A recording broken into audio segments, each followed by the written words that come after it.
Welcome back, everybody, and welcome back to another video. It has for sure been a minute since I made a video, and I do apologize for that, but we are back doing some draft videos. We did a full breakdown of the 2012 NFL draft, ranking the quarterbacks, the running backs, the receivers, and did a full first round mock draft. I thought it would be fun to do some more recent mock drafts, or I'm sorry, redraft. Do a more recent redraft where we could kind of go through and take a look at these players who have now been, in their third, fourth year, and see kind of where teams would see what teams would change if they had the opportunity now. A lot of these guys they still have so much left in the tank. Their careers could change on a dime, but as of right now, this is where I would put them. So the 2022 NFL draft, it was a very interesting one. There was really no quarterback talent, and honestly, even top end. I feel like it was kind of a weaker draft and a very, despite being in Vegas, a very low key kind of draft with the player selection. So I do think that there are some gems in this draft. I will tell you that this draft is very edge heavy. It is very defensive back heavy, and even has some pretty good running back talent as well. So without further ado, let's hop into this draft. With the first overall pick, I have the Jaguars taking Aiden Hutchinson instead of Trayvon Walker. Now, this might be a little controversial just because Aiden Hutchinson, came off of that injury, might miss some of this next season. But either way, it was a pretty big injury that took him out for the rest of the year. But before that, he was having a really, really good year. I mean, this dude is, he has defensive player of the year type talent. And that's why I think it puts him above some of the other edge rushers in this draft. Originally, he went second overall to Detroit, one pick later, and in his 17-game average. So in case you guys haven't seen my 2012 redraft, the stats that I have here are 17-game averages, which means they take their career stats and then divide them by 17, or do the math basically to what 17 average games would look like for them, which would be the equivalent to about one season. His is 53 tackles, 12 sacks, 13 tackle for losses, and 2 forced fumbles. He is a Pro Bowler, and I just think that he has a higher ceiling right now and is a little bit more polished than Trayvon Walker. And I think the Jaguars would definitely love to have him on their roster. Imagine him next to Josh Allen. Yeah, it'd be nasty. With the second overall pick, this is my guy, and it really pains me to see him go anywhere other than Baltimore. But I do have to be fair here. The Detroit Lions, who obviously can't pick Aiden Hutchinson, take Kyle Hamilton, safety out of Notre Dame instead. He originally went 14th overall to the Ravens. And over his career, he has 89 tackles, 2 interceptions, 10 pass defense, and 1 forced fumble over his 17-game average. And he was an all-pro first-team member. This dude is he is a gem. He is obviously I'm biased because I'm a Ravens fan, but this dude is so impactful. He is a hybrid defensive back. He can pretty much play any defensive back position on the field. He's like a jack of all trades when it comes to defensive backs, and he's very talented, very athletic, amazing player, and I'm sure the Lions would love to have him in the secondary. With the third overall pick, I have the Texans taking Sauce Gardner out of Cincinnati instead of Derek Stingley Jr., who is also a very good corner. Sauce originally went 4th overall to the Jets. His 17-game average, 64 tackles, 1 interception, 14 pass defenses, and no forced fumbles. And he is a 2-time All-Pro first team already in his career. I just think he is an amazing defensive back in the NFL. He's a star, and I think the Texans wouldn't be bad with taking any of these top defensive backs in this draft. With the 4th overall pick, the Jets, who originally took Sauce Gardner, he's not on the board, but you know what? They don't really care because Trent McDuffie is on the board out of Washington. Originally went 21st overall to KC, and in his average, he has 72 tackles, 1 interception, 11 pass defense, and 3 forced fumbles, and he is also a member of the All-Pro first team. Elite defensive back, amazing player for the Chiefs. Absolute lockdown, and the Jets would love to have him if they couldn't have Sauce Gardner at this point. With the 5th overall pick, we have another one of my guys, another guy I'm biased on, obviously, but an amazing offensive lineman. Tyler Linderbaum going to the Giants 5th overall instead of Kayvon Thibodeau. He originally went 25th overall to the Baltimore Ravens, and he is a 2-time Pro Bowler. But yeah, just an amazing player, really good offensive lineman, and a big part of why the Ravens have had such a dominant rushing attack for for a while, but especially in the past couple of years. And then with the Giants having Saquon at this time, at his peak, it would just be a really good addition. With the 6th overall pick, the Panthers take, and there's going to be a spoiler alert here. Okay, this is the only quarterback that I have going in the first round, and of course he was Mr. Irrelevant, going 262nd overall to the 49ers with the very last pick in this draft, but he ended up being the best quarterback in this draft by far. I have him going to the Panthers here instead of Ikem Ekwonu. I'm so sorry if I butchered that. I apologize. Brock Purdy's 17-game average is 4,000 passing yards, 27 touchdowns, 11 interceptions with a 23-13 record, and he was a Pro Bowler. And yeah, this was just a really bad quarterback room. They really needed a quarterback in this draft. And if they knew how good Brock Purdy was and he was on the board, I'm sure that they would have taken him with this pick. And I actually think it would have been a nice fit. Kind of reminds me of Bryce Young a little bit, of what Bryce Young, eventually needs to develop into. With the 7th overall pick, the Giants, instead of taking Evan Neal out of Alabama, they take Nick Bonito out of Oklahoma, outside linebacker, who just had a insane year with Denver, in the running for Defensive Player of the Year. Very, very good year.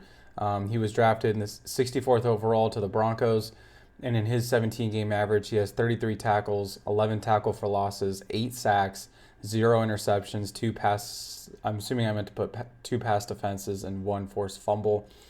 He was a member of the All-Pro second team this past season, and I think he would have been an upgrade over what they were looking for in Kayvon Thibodeau in that Giants defense. With the 8th overall pick, I have the Falcons taking a different receiver in this draft. Garrett Wilson out of Ohio State, who I just feel like has a higher ceiling, has just a little bit more of that star potential for his career, superstar potential. Drafted 10th overall to the Jets, originally 2 picks later. His 17-game average, 93 catches for 1,083 receiving yards and 5 receiving touchdowns. And he was the offensive rookie of the year out of this class. Had a really good year for the Jets. And I think, like I said, he's an upgraded weapon over what they have in Drake London. But throughout his career, playing for the Jets, he's proved that he can play with bad quarterback play, which is, what the Jets have had. I would say Aaron Rodgers was good, mid to good quarterback play last year, but before that, it was pretty bad. And Garrett Wilson still thrives. So I think it'd be a similar situation in Atlanta, and I think he'd be okay. With the 9th overall pick, the Seattle Seahawks pass on Charles Cross out of Mississippi State and instead select Derek Stingley Jr. out of LSU. Originally went 3rd overall to the Texans, and an amazing player. In his 17-game average, 62 tackles, 5 interceptions he averages every season, 17 pass defenses, and 0 forced fumbles. He was also a member of the All-Pro first team. And this is a young secondary, kind of in a little bit of a rebuild mode, and this would have been a huge piece at the time, QB or CB1 right there. But yeah, like I said, this draft is very top heavy in defensive back talent. With the 10th overall pick, I have the Jets with Garrett Wilson off the board. They do need edge help at this point in 2022. I have them taking Trayvon Walker, who out of Georgia. He was the 1st overall pick in this draft. Still having him go here in the top 10. His 17-game average, 56 tackles, 8 sacks, 10 tackle for losses, and 1 forced fumble. But he has played a lot better, and it's looked a lot better in the past couple years. Recently, I would say last year he had a really good year. The year before that, he had a good year, and I think he'll be a really good piece on that Jaguars defense. But I think if the Jets could take him, at this point in the draft, I think they would pull the trigger. But I think you kind of fit him on any team. With the 11th overall pick, the Saints, instead of taking Chris Olave out of Ohio State, they get an offensive lineman here at pick 11. That's Tyler Smith out of Tulsa, who originally went 24th overall to the Cowboys. And in his career, he's been a member of the All-Pro second team. This is obviously a very safe pick. The Saints needed offensive line help at this time, and would have just been a really good selection for them. With the 12th overall pick, the Lions originally took Jamison Williams out of Alabama, but here they snagged Kirby Joseph out of Illinois, who is also a safety, also played defensive back. He originally went 97th overall to the Lions, so he is a Lion right now, but I think if the Lions had the opportunity to get Kyle Hamilton and then get their guy Kirby and just have a complete lockdown secondary, right, because it was Swiss cheese before that, I think they'd pull the trigger for sure. His 17-game average, he has 86 tackles for 6 interceptions, 11 pass defense, and 1 forced fumble, and he was a member of the All-Pro first team. But yeah, pretty simple formula here. Take these two superstars in the secondary, and then you don't have to worry about that. You can build somewhere else. With the 13th overall pick, the Philadelphia Eagles take another defensive back off the board, and this time it's Deron Bland out of Fresno State, who went 167th overall to their division rival Cowboys. Originally, they took Jordan Davis out of Georgia. His 17-game average, he had 68 tackles, 6 interceptions, 11 pass defense, and 0 forced fumbles, and he was a member of the All-Pro first team. And yeah, it was a positional need at the time of the draft, and I think that it would have been a great pick for them. Obviously, snagging him away from a division rival would be also very nice. With the 14th overall pick, the Baltimore Ravens obviously can't take Kyle Hamilton out of Notre Dame. You see my Baltimore Ravens in this redraft get absolutely fucked over because their 2 first-round picks went way earlier. So they kind of have to take the scraps. But Charles Cross out of Mississippi State is still a really good offensive lineman for the Seahawks. He went 9th overall to Seattle, and I think he would fit the Ravens. He's a safe pick here for them.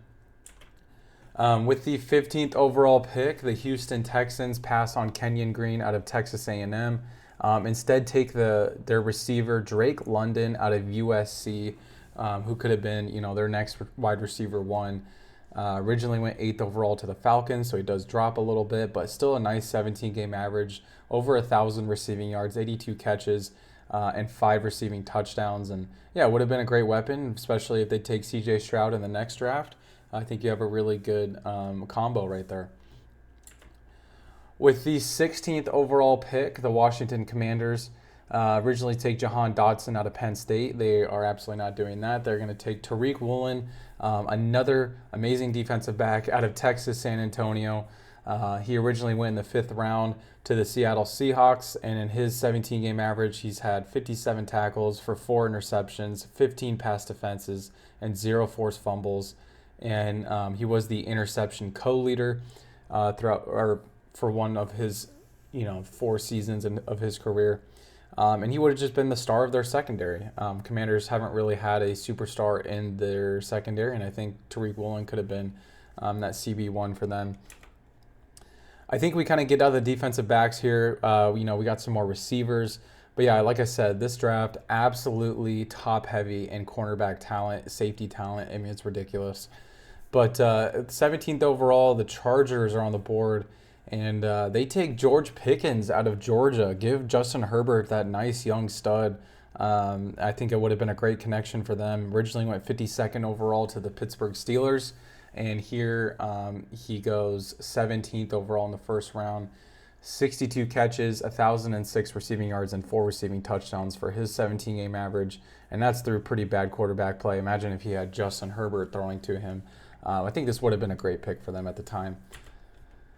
With the 18th overall pick, the Tennessee Titans originally took Treylon Burks, receiver out of Arkansas. And here they take James Cook, the running back out of Georgia. Originally went 63rd overall to the Buffalo Bills. Right there before, who else? Who went 64th? There was someone else at the very end of the 2nd round. It was Nick Bonito. So right before Nick Bonito to the Buffalo Bills. And in his 17-game average, he's had 915 receiving yards, 7 receiving touchdowns. 9 915 rushing yards, 7 rushing touchdowns, 34 catches for 306 receiving yards, and 2 receiving touchdowns. He is a 2-time Pro Bowler. And hear me out on this one, because you might be kind of confused why the Titans are taking a running back when they had prime Derrick Henry, and he wasn't leaving for like 2 more years. At the time, the Titans had some injury concerns for Derrick Henry. I think he had just come off that injury. And they had some injury concerns here, hence why they took, and it wasn't in this one, but TJ Sharp, I think it was in the next draft. But I think they wanted a backup just in case Derrick Henry did get hurt. And James Cook would have just been a perfect backup for that. He can be an RB1 for you, obviously, as you've seen in Buffalo. He's electric. He's an amazing runner. And he could have been an elite RB2 and created an amazing attack for Derrick Henry, taking some of that load off of Derrick Henry. And yeah, just imagine having Derrick Henry, prime Derrick Henry, and James Cook in your backfield. That would be an amazing attack. You don't really need a quarterback at that point, as long as you got a good offensive line, or at least a decent offensive line. Here with the 19th overall pick, the New Orleans Saints pass on Trevor Penning out of Northern Iowa and instead take George Karlaftis III, defensive end out of Purdue. So this is the Saints' second pick in this redraft. The first one, they took Tyler Smith. Here they take, a line player on the other side of the ball with George Karlaftis. And, the Saints haven't been a good drafting team at all in the 2020s especially. So we're kind of here to right their wrongs a little bit, and I think this would put them on the right track. He originally went 30th overall to the Chiefs. He's a 2-time Super Bowl champion with them. Been a pretty big part of their defense, to be honest. Over his 17-game average, he's had 40 tackles for 8.5 sacks, 8 tackle for losses, and 0 forced fumbles. And obviously, they just needed the pass rush help at the time. And this would have been a great pickup for them. And he's already even wearing the freaking Saints colors, man. With the 20th overall pick, the Pittsburgh Steelers take they took Kenny Pickett out of Pittsburgh, a pick they would absolutely love to take back. And here, instead, they get a receiver to kind of fill in that role that George Pickens had. They had Deontay Johnson at the time. This would be their wide receiver too. Chris Olave out of Ohio State originally went 11th overall to the Saints. He does fall a little bit. And he's had, some injury history. I think that's been the biggest thing over his career because he has a nice 17-game average. I mean, he's at 83 catches for 1,118 receiving yards and 4 receiving touchdowns. But, the injuries have been there. He's missed some time. But I think it would have been a great pickup for their receiving room. He was a member of the PFWA All-Rookie team. And like I said, could become the team's wide receiver 1 here. With the 21st overall pick, the Chiefs roll the dice and take Kayvon Thibodeau, obviously with Trent McDuffie off the board. But they take Thibodeau out of Oregon. He went 5th overall to the Giants. And not to say he's been a bust, but he just hasn't really lived up to that hype that he had coming into the draft. There were some people who thought, going into this draft, there was the big 3 prospects, and it was all 3 of them were edge rushers. You had Trayvon Walker, you had Aiden Hutchinson, and you had Kayvon Thibodeau. And some people saw, any of those guys going number 1. It happened to be Trayvon Walker. Some people thought he should be Aiden Hutchinson, but then a lot of people were hyping up Kayvon Thibodeau, thought he should go number 1. So when you say it like that, it does make him seem like a little bit higher of a 5th overall pick, but still, he's been decent throughout his year. And in fact, the Giants picked up his option. And so his 17-game average, he's had 50 tackles for 8 sacks, 10 tackle for losses, and 2 forced fumbles. Was a member of the PFWA All-Rookie team as well. But with George Karlaftis going 2 picks earlier, I think he would replace that role that he had for them on the edge. With the 22nd overall pick, the Packers, they make a safe pick here, and I didn't even change the reason. That's totally my bad. But he is just a safe pick. I mean, it's offensive line. It's a good offensive lineman for them. But I have the Packers taking Zion Johnson out of Boston College instead of Quay Walker. Just would have been a nice addition to their offensive line. He originally went 17th overall to the Chargers, and he was a member of the PFWA All-Rookie team. With the 23rd overall pick, we have another running back coming off the board. I think there's one more after this. I could be wrong. But the Bills, instead of taking Kaiir Elam out of Florida, they take Breece Hall, running back out of Iowa State. He originally went in the second round to the Jets. And in his 17-game average, he's had 992 rushing yards, 6 rushing touchdowns, 65 catches for 549 receiving yards, and 3 receiving touchdowns. And I just think that, with James Cook off the board, they kind of needed that dynamic runner to pair with Josh Allen. And I think Breece Hall, they take advantage of a pretty deep running back class. I think Breece Hall could have filled in that gap. With the 24th overall pick, the Dallas Cowboys with Tyler Smith off the board, unfortunately, just take Zach Tom out of Wake Forest, who's been on the Packers offensive line, for the past 3 years. But he's been a starter, I think, in all but like 3 games, which I think was in his rookie year. I could be wrong.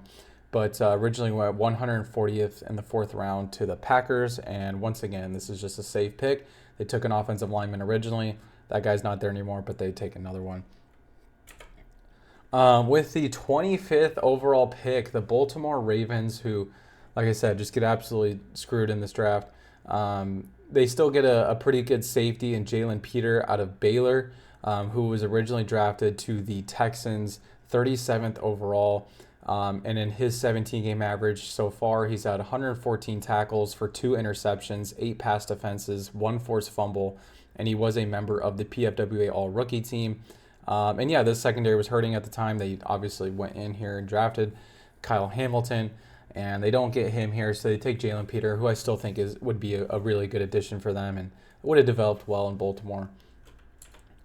With the 26th overall pick, the Jets pass on Jermaine Johnson out of Florida State and instead take Kyren Williams out of Notre Dame. This is the other running back that I was talking about.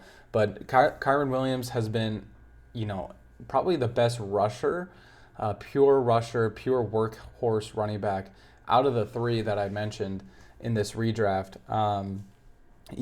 He was originally drafted 164th overall in the 5th round to the LA Rams. And in his 17-game average, he's had 1,200 rushing yards, 12 rushing touchdowns, 34 catches for 208 receiving yards, and 2 receiving touchdowns. He was a member of the All-Pro second team, and he can. A lot of these teams with these who drafted these really good running backs, they don't have that player anymore. So a lot of these are just filling in that role that player would have had. So they don't get Breece Hall, but they get Kyren Williams instead, who would have been. Still would be a really good option for them. So, with the 27th overall pick, the Jaguars stay put. This is the only pick in this draft, and I always like it when it works out like this, right? Like when you feel like it was a decent pick at the time. They just stay with Devin Lloyd out of Utah, who's been a nice piece to their defense at that linebacker spot. But in his 17-game average, he's had 126 tackles, 3 tackle for losses, 1 sack, 1 interception, and 0 forced fumbles. And he was a member of the PFWA All-Rookie team. And I think he might not be the best player still available, but he is a player who's played well for them. And I don't think they would pass on him at this point. With the 28th overall pick, the Packers pass on Devontae Wyatt out of Georgia and instead take the tight end Trey McBride out of Colorado State, who's been a great tight end for the Cardinals. He was originally taken 55th overall to the Cardinals, and in his 17-game average, he's averaged 77 catches for 776 receiving yards and 2 receiving touchdowns, and he has been a Pro Bowler, been one of the few bright spots for Arizona recently, and I forgot to change the reason again. That's totally my bad. But the Packers needed tight end help. And imagine pairing this guy with those twilight years of Aaron Rodgers. I think he would have developed even faster, to be honest. And then even going and playing with Jordan Love. I mean, I guess his rookie year would have been with Aaron Rodgers. His next 2 years would have been with Jordan Love. Either way, he would have developed probably better with just that more explosive pass attack. But 29th overall, we have the Patriots picking here. They pass on Cole Strange out of Chattanooga and instead take Christian Benford, defensive back out of Villanova, who went pretty late in this draft, 185th overall to the Buffalo Bills. And in his 17-game average, he's averaged 62 tackles, 2 interceptions, 11 pass defense, and 2 forced fumbles. He's been a pretty key piece to the Bills secondary. Has been a very good pick for them. So I think the Patriots snag him from their division rival. And in their evolving secondary, they had, what's his name, J.C. Jackson at this time.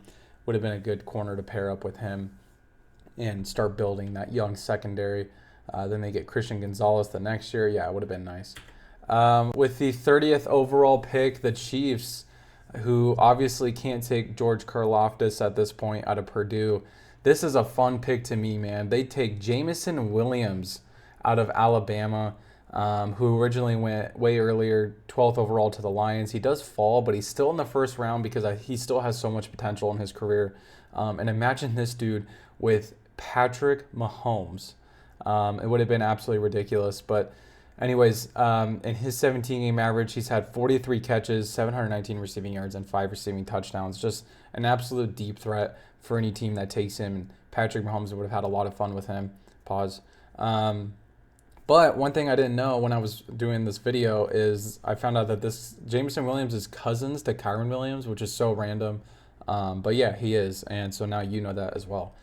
31st overall, the Cincinnati Bengals pass on Daxton Hill and take Jordan Davis out of Georgia. Just a safe pick, honestly, start filling the trenches for them. They had Sam Hubbard. Pair him up with Sam Hubbard would be, make a great, and then Trey Hendrickson on the edge and make a good defensive line that they can then focus on the secondary. But anyways, he originally went 13th overall to the Eagles.